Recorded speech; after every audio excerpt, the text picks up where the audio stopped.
Hello and welcome to another Tip Tuesday. Today we are talking about contention. Yes, contention is something that we try to avoid. We are afraid of it many times, but unfortunately, the truth is it happens all the time. We all face hardships, we all face challenges, no matter what. It's just the nature of working with people that we all have our own, I guess, what drives us and situations. And well, a lot of times it's ego, pride, and so many other behavioral situations that when there's so many people involved, every single person is challenged with these issues. So issues come up. The question is, how do we handle these contentions properly? You see, of course, a lot of it is emotional intelligence. However, how do I deal with this contention? And it's not always that, well, the other person should have behaved or the other person, it's all about how I deal with it. You see, many times it takes only one person to really set off the tone. It could be negative, it could be positive, whatever the situation is. So, am I coming with anger? Am I coming with ego? Am I coming with pride? What am I coming with to the table?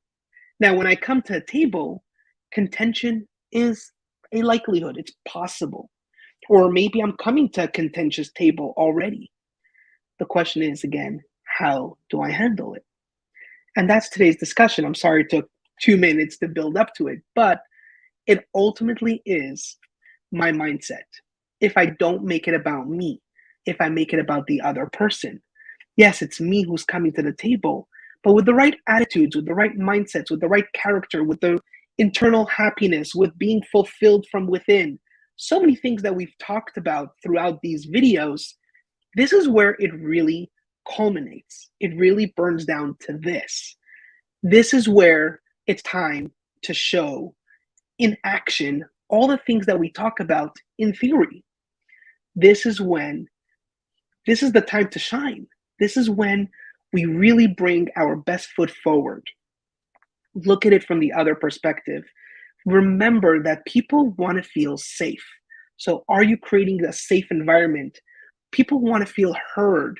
Are you listening to people? Are people having the opportunity to express what they have sitting on their hearts?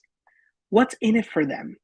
Meaning, are you creating an environment where they matter and you really care about what's going on and you really want to focus on what's the greater good, what's the purpose, these kind of things? Do they even need to be on the table? And finally, is it inspiring? That means, could you inspire? Let's say, for example, a person should not be in this meeting. They're not conducive to the situation. They're only making problems. They're holding back the project. Can you inspire them to leave the table, to leave the project? You see, rejection is painful, but if you do this right, if you really make the person feel safe, heard, you show them that it's to the best interest to maybe move on to another project or something of that nature, they will be inspired to action. So I'm curious to hear your thoughts about contentions, about how you deal with it. Have you ever dealt with a situation where you had to remove a team member from a situation? Well, how did that go? I'd love to hear your thoughts. Thanks again, and we'll see you again next week. Bye-bye.